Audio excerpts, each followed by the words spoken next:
தமிழர் ஆட்சி பார்த்துட்டு இருக்க எல்லாருக்குமே வணக்கம். இன்னைக்கு கரூரில் நடந்த சம்பவமானது நம்ம எல்லாரையுமே ஒரு குலுக்கு குலுக்கிடுச்சு அப்படின்னு நம்ம சொல்லலாம். இதில் யார் தவறு அப்படின்றது வந்து 2வது பட்சம் தான். என்ன காரணம் அப்படின்னு பார்த்தீங்கன்னா, மக்கள் அவ்வளோ பேர் கூடுவாங்கன்னு அரசும் எதிர்பார்த்துருக்காது. அவ்வளோ போலீஸ் குமிக்கவும் முடியாது அந்த இடத்துல அப்படின்ற மாதிரி சொல்கிறாங்க. அதே மாதிரி விஜய் அவர்கள் மேலேயும் இதில் தப்பு சொல்ல முடியாது. ஏன்னா விஜய் அவர்களே அவ்வளோ கூட்டம் சேரும்னு எதிர்பார்த்துருக்க மாட்டார். இதில் மக்கள் மேலே மக்கள் கொஞ்சம் விழிப்புணர்வோட குழந்தைகளெல்லாம் கூட்டு போகாமல் இருந்திருக்கலாம் அப்படின்றது மட்டும்தான் அங்கே ஒரு விஷயமா இருக்குது. இப்போ அதையும் பேசி பிரயோஜனம் இல்லை அப்படின்றது இருக்குது.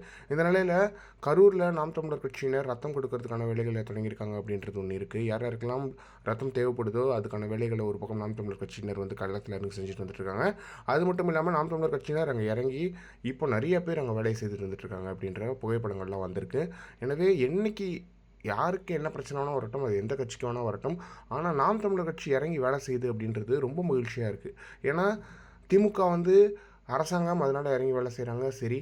ஆனால் அதிமுகலேருந்து ஒரு அமைச்சர் யாருமே வந்து பார்த்தாங்களா அப்படின்றது தெரியல. வேறு எந்த கட்சிகளில் இருந்துமே வந்து வேலை செய்தார்களா அப்படின்றது தெரியல. சீமானவர்கள் அவரோட இன்றைக்கி மலைகள் மாநாட்டிலேயே இந்த விஷயத்தை அட்ரஸ் பண்ணி பேசுனது ரொம்ப முக்கியமான ஒரு விஷயமா இருக்குது.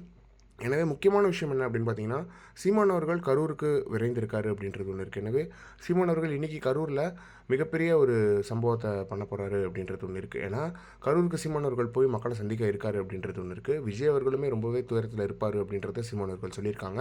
எனவே இதை பற்றி நீங்கள் என்ன நினைக்கிறீங்க? இந்த மாதிரியான ஒரு சம்பவத்தை எப்படி தடுக்கலாம் அப்படின்றத நீங்களே வந்து மறக்காமல் கமெண்ட் பாக்ஸ்னு சொல்லுங்கள்.